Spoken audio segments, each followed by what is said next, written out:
নমস্কার বন্ধুগণ, আমার ইউটিউব চ্যানেলে নতুন একটা ব্লগে আপনাদেরকে স্বাগত জানাই। কেমন আছেন আপনারা? আশা রাখি সবাই ভালোই থাকবেন। আমিও ভালো আছি বন্ধুগণ।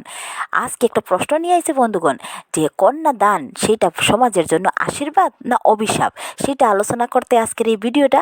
আশা করি ভিডিওটা আপনাদের ভালো লাগবে। ভালো লাগলে লাইক, কমেন্ট আর শেয়ার করে দিবে, আর বন্ধুদের সাথে এই কমেন্ট করে জানাবে আপনারা কোথা থেকে ভিডিওটা দেখতেছেন।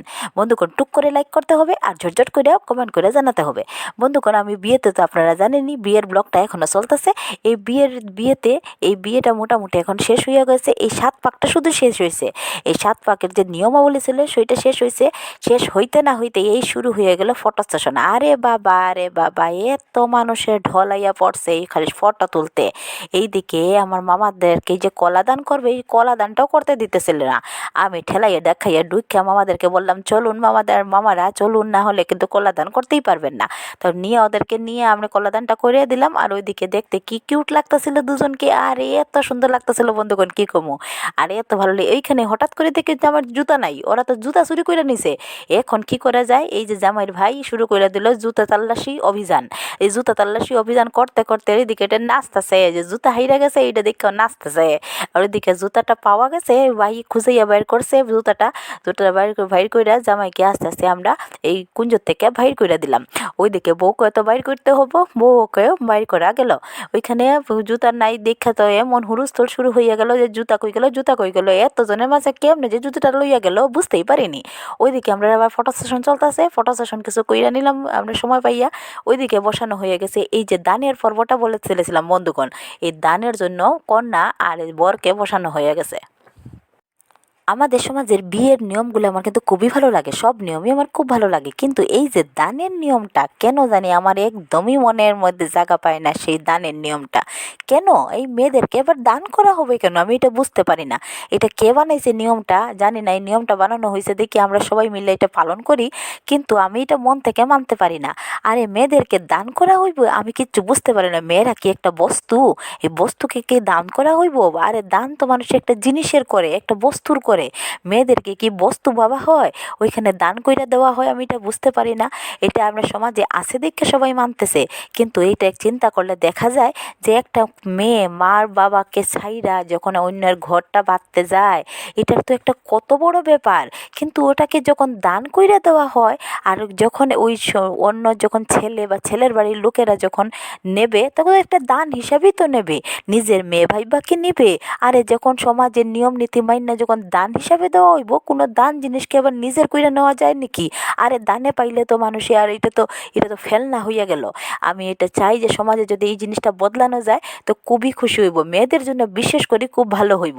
আরে মেয়েরা এই শুধু দান কইরা আনছে দেখা ছেলের বাড়ির লোকেরা কিন্তু একটু দাপটে থাকে। এটা কোনো লোকাবো কোনো কথা না। এই যে দাপটে কেনই থাকে, যে তোমাকে দান কইরা দিছে আমাকে, আমি তো দানে পাইয়া আনছি। আচ্ছা, এই দানটা যদি উঠা যায় তাদের মেয়েদের সম্মানটা কি আরও বাড়বে না? আমি চাই যে আপনারা এই জিনিসটা নিয়ে একটু চিন্তা করলে বিশেষ ভালো হইব। আর কার কি মতামত আপনারা কমেন্টের মধ্যে জানাইয়া নিবা। আমার কিন্তু ভালো লাগছে না, ভালো লাগে না, তাই আমি এখানে কইয়া দিলাম। আর কার কি মতামত আপনারা কিন্তু কমেন্টের মাধ্যমে জানাইয়া দিবা। এই যে বিয়ের বাকি নিয়মগুলো কিন্তু আমার খুবই ভালো লাগে। এইখানে শুরু হইয়া গেল এই খই বাটাবাটির তাল। এই খই বাটাবাটির জন্য যে মেয়ে আর ছেলে বৈশা গেছে, আর মেয়ের ভাই ওই খইটা বাইটিয়া দিতেছে। এই খই বাটার পর্বটা কিন্তু আমার খুবই ভালো লাগে, নিয়মগুলা কিন্তু খুবই ভালো লাগে। এই যে প্রত্যেকটা নিয়মের একটা মানে আছে, এটা আমি জানি। এই দানেরও মানে আছে, কিন্তু কি মানে এটা আমি জানি না। আর যদি থেকেও তাকে দান শব্দটা যদি উঠাইয়া দেওয়া হয়, আমি খুবই খুশি হইব। শুধু আমি না, আমার মতো অনেকই মেয়েরা আছে এই দান শব্দের জন্য কিন্তু অনেকেই কষ্ট পাইয়া থাকে। এই তো কি ভালো লাগতাছিল না, এই যে কত সুন্দর ওরা খই ছাড়তেছে এই আগুনের মধ্যে। অনেক নিয়মাবলীর মাধ্যমে আমাদের বিয়েগুলা করানো হয়। আমার কিন্তু প্রত্যেকটা নিয়মই খুবই ভালো লাগে, প্রত্যেকটা নিয়মই মন থেকে ভালোবাসি প্রত্যেকটা নিয়মকে। কিন্তু শুধু দানের নিয়মটা আমার বিশেষ ভালো লাগে না। আর কার কার ভালো লাগে না কমেন্ট করে কিন্তু নিশ্চয়ই জানাবেন। বন্ধুগণ, দেখেন আমাদের হিন্দু সমাজের নিয়মগুলা কিন্তু প্রত্যেকটা নিয়মের পিছনে একটা কিন্তু কারণ থেকে থাকে। এই কারণগুলা কিন্তু আমাদেরকে জানতে হইব। সইলে আসলাম আমরা সিঁদুর দানের পর্বত। এখন শুরু হইয়া গেছে সিঁদুর দান। এই যে ছেলে মেয়ের বিয়ের মেইন জিনিসটাই হয়েছে সেই সিঁদুর দান। এই বর এখন কনেকে সিঁদুর পইরা পরাইয়া দিয়া নিজের কইরা নিব। এই সিঁদুরটা হইছে কি মেইন, বিয়ের মেইনটাই হইছে এই সিঁদুর।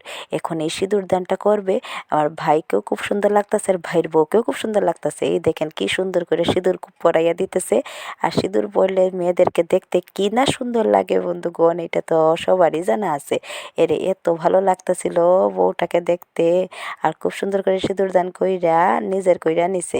দেখেন বন্ধুগণ, আমার ভিডিওটা যদি আপনাদের ভালো লাগে লাইক কমেন্ট শেয়ার সাবস্ক্রাইব করে দিবা, বন্ধুদের সাথে শেয়ার করে দেবো। এখন আসি, টাটা।